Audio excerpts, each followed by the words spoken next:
So this season, all we've been hearing about is Dak and Zeke, but not much Dez. Dez was held to one catch for 10 yards, slipped on a pass intended for him that was intercepted, and also had a crucial fumble late in the fourth quarter. In their 2 games against the Giants this year, Bryant had 2 catches for 18 yards. Max Kellerman, is he worth the money? Oh, yeah. Dez Bryant is a home run hitter. I just described Odell Beckham as the best home run hitter in the game. But Dez Bryant is a home run hitter. That's what elite receivers are. And he's also, in many respects, a good teammate.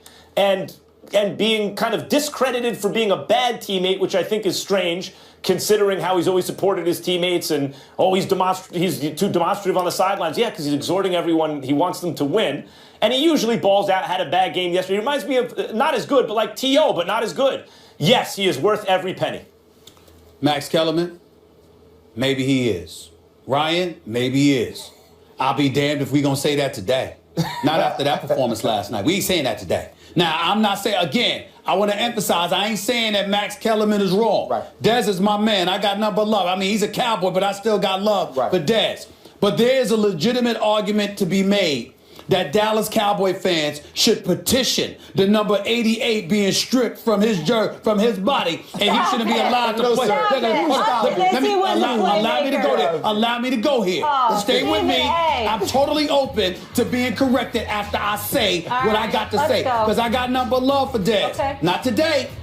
It's not about your numbers. It's not about the fact that you were targeted one time, only caught one pass, and the one pass you caught, you fumbled because Janoris Jenkins stripped you. It's not even about that. Did you watch Dez last night? You know your football, Ryan. That's why you're here. I ain't played this damn game. You did. You trying to tell me you saw the same Dez? I'm talking about the dude that fights. I'm talking about the dude that battles. I'm talking about a dude that never, ever appears soft. I'm talking about a dude that's religiously on the sideline, marching up and down, talking, imploring his boys to show up. Dez Bryant, I don't know if I saw him take his helmet off last night. This dude just seemed like he took some Prozac, so he looked depressed. Something was wrong with him. Something wrong. I don't know what happened. I don't know. I'm talking one game. Yeah. I'm not talking about this season. I'm not talking about his career. I'm not talking about the $70 million that he signed with the $45 million guaranteed. I'm not talking about any of that. He's Dez. He deserves it. I'm looking Dez because I got nothing but love for Dez. I'm looking him dead in the face. Where the hell were you last night? He didn't show up. He didn't show up. If there was a ticket on a plane, that somebody impersonated him. He wasn't there. Now y'all can act like y'all can act like I'm making this up. Go back and I watched this game from start to finish. Dez Bryant did not show up. I've never seen that before. Okay. Dez Bryant, look, are you ready for this? Dez Bryant, the dude, I strike that. The dude that I saw wearing 88 last night, he looked soft. Soft. Now, I'm telling you right now, go back and watch the tape. I'm not, again, Max, right? Don't hold me to this. I'm not talking about the season. I'm not talking about his career. I'm not talking about the 9 previous games. I'm talking about last night. I have never seen that number 88, supposedly Dez Bryant, play like that. There was an impersonator last night. He wasn't there. He did not show up. Listen, he did not show up. I agree. I'm not defending Dez Bryant. Dez Bryant had a bad game yesterday. Now, if you take it to mean was he worth the money yesterday? No, he wasn't. But the thing about football is everything you do comes down to whether or not you had a bad game. Can come down to 2 or 3 moments. He had 3 bad moments. Here's the issue. Okay. Wide receiver is the most dependent position in football, right? Earlier this season, when we were talking about Odell and his struggles, and I came on here and said, it's more Eli to me. Because if you give Odell the chances in the right situation, he's going to make plays. You trying to say that happened last night? Can I finish? Go ahead. Dez Bryant is a combat football catcher. He's not a great route runner. He's not a speedster. He's a guy that when it's the ball's in the air and it's a 50-50 ball, he comes down with the balls. Last night, Janoris Jenkins didn't allow him to do that. Dak Prescott didn't give him the opportunities to do that. Now, if you look at the play on the slant, he slipped. Janoris Jenkins beat him. It wasn't Dez Bryant not trying to make a play. It wasn't Dez Bryant not trying to work. He was beaten. Last night, Janoris Jenkins was just a better player. I did not question his effort. I never said that. Well, listen. I said to you, I used the word soft. I said that But it isn't was soft effort? Matt, zip it. Wait a second. You two, you Soft gotta is stop. effort. Y'all gotta stop it. Y'all gotta soft. stop. When you call someone soft, you I'm question not the effort. I'm not defending. You question their I'm heart, not. I'm too, not toughness. defending. I'm not defending his play from last night. What I'm saying is he was beaten. Janoris Jenkins was better. Janoris Jenkins is a tough matchup for him because he's strong and he's quicker and he's faster. So the things that Dez Bryant does to muscle smaller defensive backs, he can't do. It's a terrible matchup. Also, Dak Prescott didn't throw any balls on point back shoulder. I saw him giving up. You didn't see Dez Bryant giving up on a couple of routes? No, he wasn't giving up. At no time. He didn't give up on any route. He was at any beat. route. Yeah, he ran some lazy routes. He didn't I run saw any some lazy lazy routes. Do y'all I saw not, some lazy routes. Time out. Do y'all Yesterday. not watch all the games? That's not different. If Dez Bryant is on a post route and the guy has him top shoulder, he doesn't finish. Let's not talk about it like he just did this last night. Okay, but listen, we missed those things. You know why we missed those It's a things? repeated offender. But you know why we missed those things? Because on those same days, he catches the touchdown. On those same days, he has 6 receptions. So today, since we didn't see him make those other plays, now we're critiquing things we see every week. Couple of things. I'm glad you brought up the question about, do y'all not watch the games? I'm going to ask you about that when you open your mouth about some basketball. Because, see, NFL ain't the only thing I watch. I actually watch everything. But that's okay. That's all right. To me, everything. To me, everything. I don't get, excuse me. I got news for you. Plenty of people look at the ratings, number one and number two. Number more importantly, I don't get to come up here and just talk NFL, but that's all right. That's okay. The point that I'm trying to make to you is this. Dez Bryant did not run every right, and you're right about that, but in the end, all I'm saying is yesterday, that was an impersonator. I expect more from Dez Bryant. It better not happen again. He shouldn't be allowing that to happen. Great, fire him up. Come on now. Come on now. That's all I'm saying. Play better. That's my love. I mean, you can't be looking like that. That was bad. Microwave world, man. One game. We asked you guys earlier in the show, should the Cowboys now start Tony Romo? The results are in, and 73% say no, but 27% are saying yes. Your Steelers, gentlemen. We know you love Jerry Jones. They rung the bell yesterday. Fake pitch and a roll right. Prescott's got Williams all alone. An easy walk-in touchdown for Terrence Williams. Prescott deep ball down the middle of the field. The pass intercepted by the Giants. Prescott had only thrown 2 interceptions coming into tonight. He's thrown 2 tonight. And back to throw. Just one left. Odell's got it on the run. Breaks free across the 40. He's to the 30. Foot race 20. 15. 10. 5. Touchdown Giants. 61 yards. Back to throw. He looks left. He throws left. He's got Dez who caught it and fumbled it. Picked up by Landon Collins. And the Dallas Cowboys' 11-game winning streak is going to come to an end.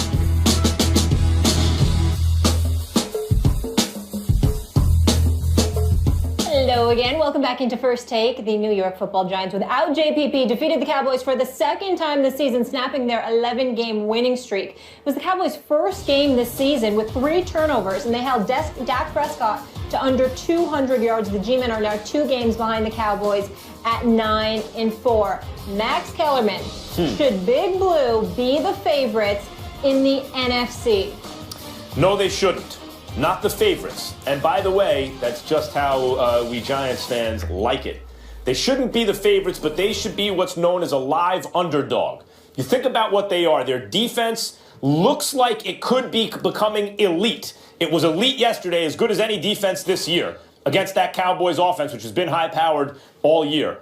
But we'll see, and they've consistently gotten better throughout the course of the season. Maybe not game over game, but if you look at any 3 or 4 games and compare it to the previous 3 or 4, the defense has been improving. And now it's hit like a really, really good level. And as I said earlier in the show, Jerry Reese deserves credit.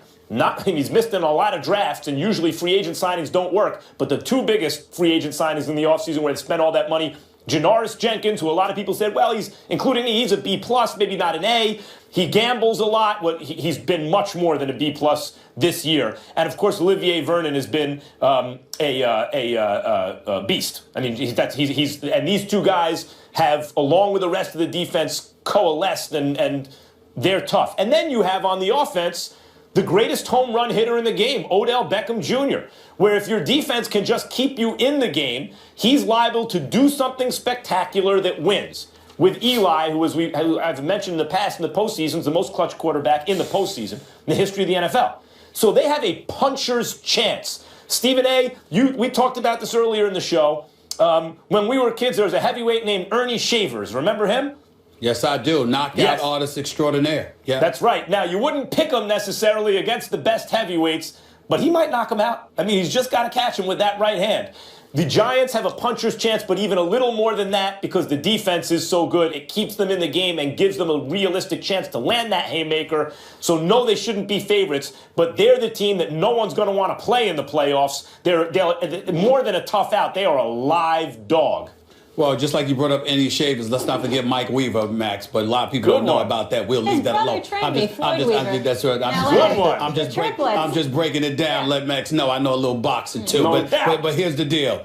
Getting back to this point, I'm going to respectfully disagree with you and say that on this particular day, the Giants should be the team considered the number one threat in the NFC to the Cowboys. Because if the Cowboys are the best team within the division, we're looking at a Seattle Seahawks team. Earl Thomas going down sort of changes that for me. It's not that Seattle can't step in and handle their business, but that's a devastating loss for the Seattle Seahawks defense. On the offensive side of the ball, their offensive line, along with their running game, are question marks right now. I don't trust Atlanta, even though I'm paying attention to Tampa, and they're climbing up in my psyche. And the Detroit Lions are right now the number 2 seed in the NFC. They can't be ignored. Here's why I would say the Giants are the number 1 threat. Because the Cowboys are supposedly number 1. Okay. And who has the Cowboys' numbers thus far this season? It would happen to be the Giants. So being in the NFC, being familiar with the number 1 team in the conference, where the road to the Super Bowl is going to have to come through in order to get to that point, that's where the Giants sort of, tickle my psyche just a little bit. It's not that I think they're better than Seattle.